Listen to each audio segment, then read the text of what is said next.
안녕하세요. 짧다면 짧고 길다면 긴 결혼 생활을 뒤로한 채 남편과 이혼한 30대 여성입니다. 가난이 자랑은 아니지만 죄도 아닌데 시부모님도 남편도 절 어찌나 무시하던지 몇몇 주변 지인들은 제가 이런 이야기를 하면 치사하고 더러워도 비위 맞추고 사는 게 여자 팔자라며 저더러 참고 살라대요. 하지만 바보 같은 실수는 한 번이면 족하잖아요. 그렇게 살 바엔 혼자 사는 게 100번 1000번 낫겠다 싶어서 이혼했어요. 돌이켜 생각해보면 남편과 결혼하던 당시 저는 참 나약했던 것 같아요. 처음 남편과는 26살에 알게 되었는데 그때 저희 친정 형편이 워낙에 좋지 않았습니다. 그렇다 보니 결혼은 물론이고 연애조차 감히 할 엄두가 나질 않더라고요. 하지만 그런 제 사정을 몰랐던 남편은 하루가 멀다 하고 저돌적으로 저에게 대시를 해오대요. 결국 별의별 이유를 들며 남편을 밀어내다가 사실대로 털어놓았습니다. 편찮으신 친정아버지와 병간호에 매달리시는 친정어머니가 계시고 사정이 그렇다 보니 모아둔 돈도 별로 없다. 내가 그나마 내세울 수 있는 건 빚은 없다는 사실 그거 하나뿐이라고요. 그러자 남편이 한다는 말이 누가 결혼하자고 했냐고 일단은 연애라도 해보자는 거예요. 오히려 남편이 별일 아니라는 듯 나와주니까 저도 마음이 한결 가벼워져서 그래 연애라도 해보자 그렇게 시작한 사이였어요. 하지만 남녀관계라는 게 연애만 하자고 했다고 연애 실컷 했으니 헤어지자 그렇게 칼로 무자르듯 되는 것이 아니었어요. 2년쯤 사귀었을 땐 저도 남편도 서로에 대한 마음이 많이 커졌고 남편이 먼저 프로포즈를 해왔습니다. 하지만 당시에도 저희 친정의 상황은 도통 나아지질 않고 있었고 저 또한 직장 생활을 하며 번 돈 대부분을 친정 부모님 부양하는 데 쓰고 있었거든요. 그렇다 보니 결혼 준비는 전혀 되어 있지 않았습니다. 그래서 마음은 찢어질 듯 아프고 고통스러웠지만 남편의 프로포즈를 거절했어요. 그런데 이번에도 남편이 쉽게 저를 포기하지 않더라고요. 이후로 3달 가까이 남편은 저에게 매달리며 계속해서 다시 한번 생각해보라 저를 설득하려 들었습니다. 저더러 하는 말이 저에게 돈이 있었다면 자기랑 결혼했을 것 같냐고 만약 그렇다고 싶으면 결혼하자대요. 시부모님 되실 분들도 이미 제 사정을 어느 정도 알고 계신데 그런 건 상관없다고 하셨다면서요. 사실 남편은 저를 만나기 전까진 평생 혼자 살겠다는 독신주의자였답니다. 그런데 저희 남편이 4대 독자거든요. 그렇다 보니 시부모님뿐만 아니라 시조부모님까지 뒷목 잡고 거의 쓰러지다시피 하셨다대요. 그런데 그랬던 남편이 저를 만나고 달라진 거예요. 그러니 시댁 입장에선 제 조건이 어떻건 간에 애딸린 유부녀만 아니면 된다는 식이었던 모양입니다. 하지만 사람 마음이라는 게 화장실 가기 전하고 갔다 와서 하고 다르다고 하잖아요. 저희 시부모님도 별반 다르지 않았어요. 일단 집부터 얘기해보겠습니다. 저는 그래도 있는 돈 없는 돈 다 끌어모으니 2천 정도는 되더라고요. 그래서 제가 모은 돈으로 가정가구를 하기로 했고 어머님 아버님이 집을 해주신다 하셨어요. 그리고 실제로 어머님 아버님이 살고 계시던 빌라를 남편 명의로 돌려주셨지요. 하지만 저희는 그 집에 들어갈 수는 없었습니다. 어머님 아버님 두 분 다 20년 넘게 살던 동네를 갑자기 어떻게 떠나냐며 저희더러 살 집을 따로 구하라고 하셨거든요. 그래서 남편 앞으로 집이 생기긴 했지만 저희는 결국 대출까지 받아서 신혼집을 구해야만 했어요. 그리고 자격지심 때문이었는지 제가 모아둔 돈도 얼마 없는 상황에서 남편은 얼마나 모아뒀고 그런 걸 먼저 물어보기가 그렇더라고요. 혹시나 제가 남편 재산에 관심 있는 것처럼 보일까봐 무척 조심스러웠어요.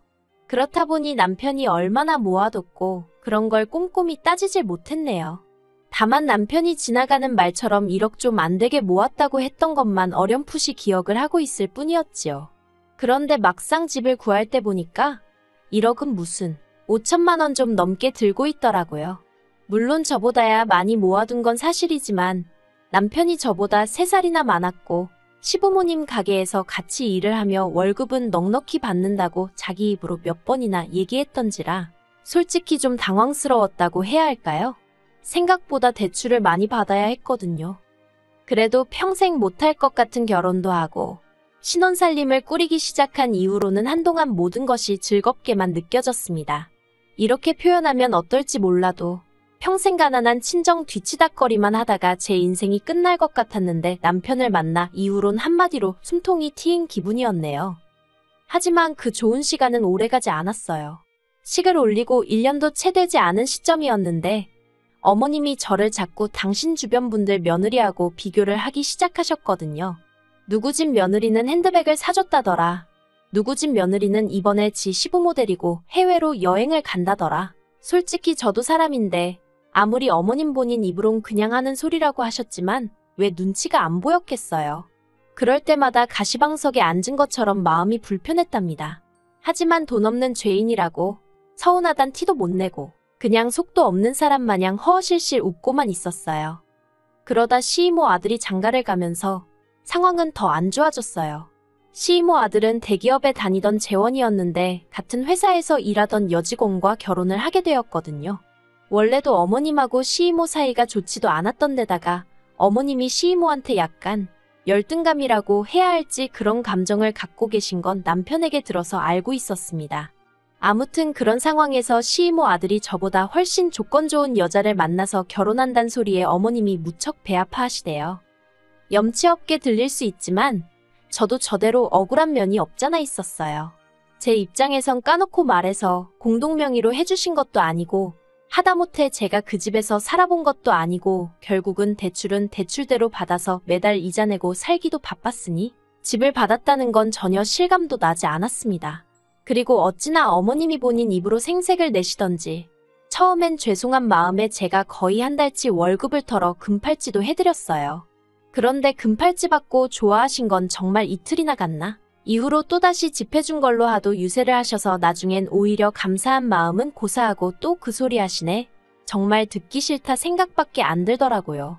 하지만 시이모는 당신 자식 부부한테 서울 외곽이긴 해도 번듯한 아파트 한 채 떡하니 해주셨고 아들내외도 거기서 바로 살림 시작했어요.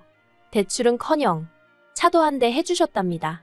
그러니 여자 쪽에서도 예단이며 꼼꼼하게 잘해갔겠지요. 그런데 어머님은 그런 전후사정은 다 빼놓고 당신 아들이 뭐가 못나서 그런 여자를 못 만나고 저를 만난 건지 모르겠다며 속상하다 소리를 당신 주변 분들한테 어지간히 하고 다니셨더라고요. 하다못해 동네 미용실 주인도 이런 전후사정을 다 알고 있었으니까요. 그래서 남편을 붙잡고 하소연을 했어요.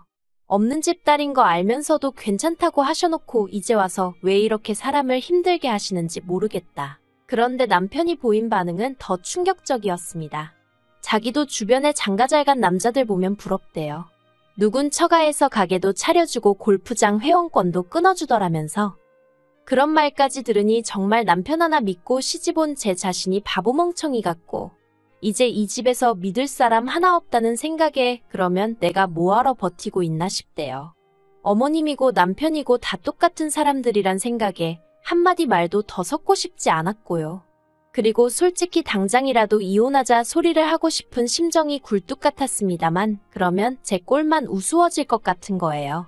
그래서 유치하지만 어떻게든 보란듯이 성공해서 후회하게 만들어주고 그 다음에 남편이고 시부모님이고 보기 좋게 차버려야겠다는 생각을 했어요. 저는 고민 끝에 친정어머니께 손을 벌렸습니다. 참고로 친정부모님께 재산이라곤 두 분이 살고 계신 집 한 채가 전부였고 어느 누구보다 그 사실을 잘 알고 있었기 때문에 정말 죄송한 마음이었어요. 그래도 친정어머닌 줄곧 제가 시어머니한테 인정받지 못하는 이유가 다 당신 때문이라 생각하셨기에 제 부탁을 두말 않고 들어주시대요. 집을 담보로 대출 5천만 원을 받아주셨거든요. 그리고 저는 그 돈으로 작은 사업을 시작했습니다. 원래 다니던 직장은 출판사였고 거기서 편집일을 담당했었는데 일을 하면서 언젠가 기회가 되면 도전해볼 요량으로 제 나름대로 사업 아이템을 구상해 놓은 게 있었거든요. 그리고 그때부터 하루에 4시간도 못 자가면서 일을 해나갔어요. 남편은 제가 사업을 한다는 걸 우습게 생각했기에 직장을 관두는 걸 반대하더라고요. 아예 자기 등골에 빨대를 꼽기로 작정을 한 거냐는 막말도 서슴지 않으면서 말이에요. 그래서 결국 직장은 직장대로 계속 다니고 대신 출근 전 출근 후에 사업에 시간을 써야만 했습니다. 뿐만 아니라 집안일도 조금이라도 밀렸다 싶으면 허파에 바람들었다며 어머님까지 단박에 쫓아오셨기에 정말이지 어느 것 하나 배려받지 못했고 도움도 받지 못하며 그저 악으로 깡으로 버텨야 했어요. 그리고 그렇게 해가 바뀌고 1년 넘는 시간이 흘렀을 무렵이었습니다. 옛말의 하늘은 스스로 돕는 자를 돕는다더니 그 말이 맞더라고요. 이제 더는 못 버티겠다고 생각하던 시기에 생각지도 못한 기회가 찾아왔어요.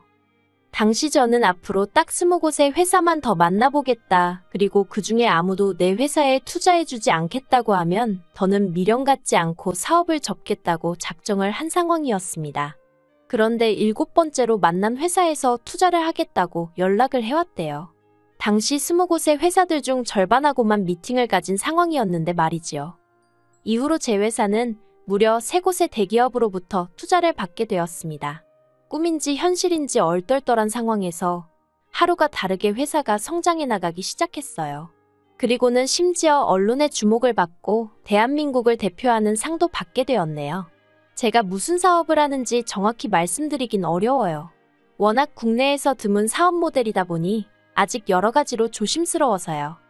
그리고 마침내 남편과 이혼을 결심했던 날이었습니다. 어머님, 아버님 그리고 남편까지 집으로 모이라 했어요.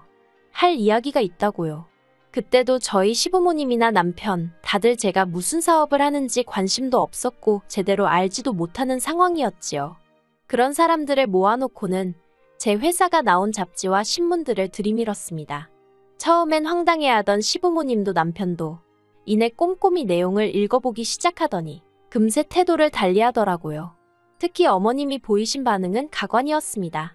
당장 좀 전까지도 차려놓은 것도 없으면서 시부모를 오라가라 하느냐고 있는 대로 짜증을 내셔놓고는 대뜸 저더러 그동안 고생 많이 했겠다며 수고했다 하시는 게 아니겠어요?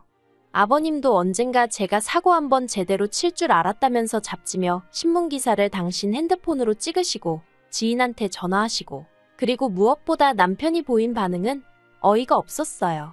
그러면 이제 자기는 뭘 하면 되냐는 거예요. 자기가 대표를 하고 저더러 경영을 하면 되겠다면서 제가 황당해서 당신이 왜 대표를 하냐고 물었더니 원래 사업 같은 건 대표가 남자라고 해야 사람들이 신뢰를 갖는다나요. 어이가 없어서 그럴 일은 없을 거라고 딱 잘라 말했습니다.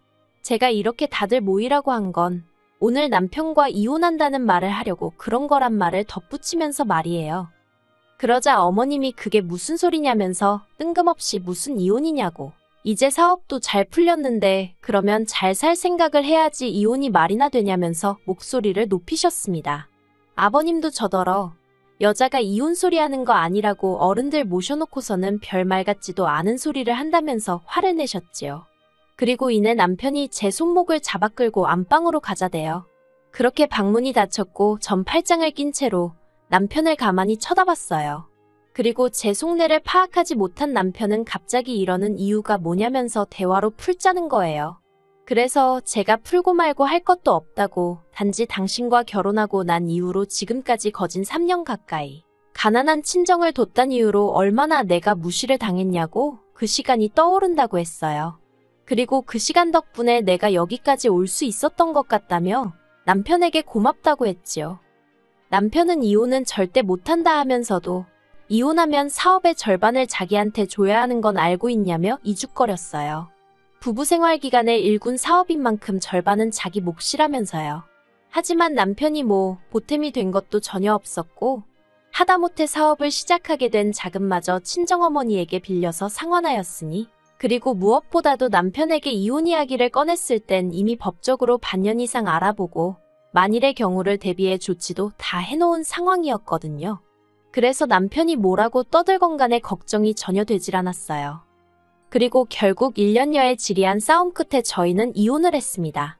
남편은 이혼 소송 중에 제 재산을 알게 되었고 그 절반이 자기 몫이라며 억지를 썼지만 남편 쪽 변호사도 고개를 내저을 만큼 남편이 기여한 바가 하나도 없었거든요. 결국 남편 쪽 변호사가 두어 차례 바뀌기까지 했지만 결과는 달라지지 않았어요. 제가 이겼고 오히려 위자료로 얼마 안 되지만 받았지요. 그리고 남편은 제 변호사 비용까지 부담하게 되었는데 2중 3중으로 돈이 나가게 생겼다며 끝까지 저더러 양심이 있으면 얼마 정도는 보태라는 헛소리를 하대요. 당연히 안 보태줬지요. 그리고 지금 저는 전에 없이 자유롭게 그리고 열정적으로 살고 있습니다. 물론 어머님처럼 전후 사정은 생각지도 않고 이혼녀라고 손가락질하는 사람들도 있지만 한편으론 많은 사람들로부터 새로운 출발을 응원받고 있기도 해요. 그리고 저는 더 이상 가난하단 이유로 움츠러들어서 할 말도 못하는 바보가 아니거든요. 저는 이제 제 능력을 믿기에 앞으론 꽃길만 걷게 될 거라고 확신합니다.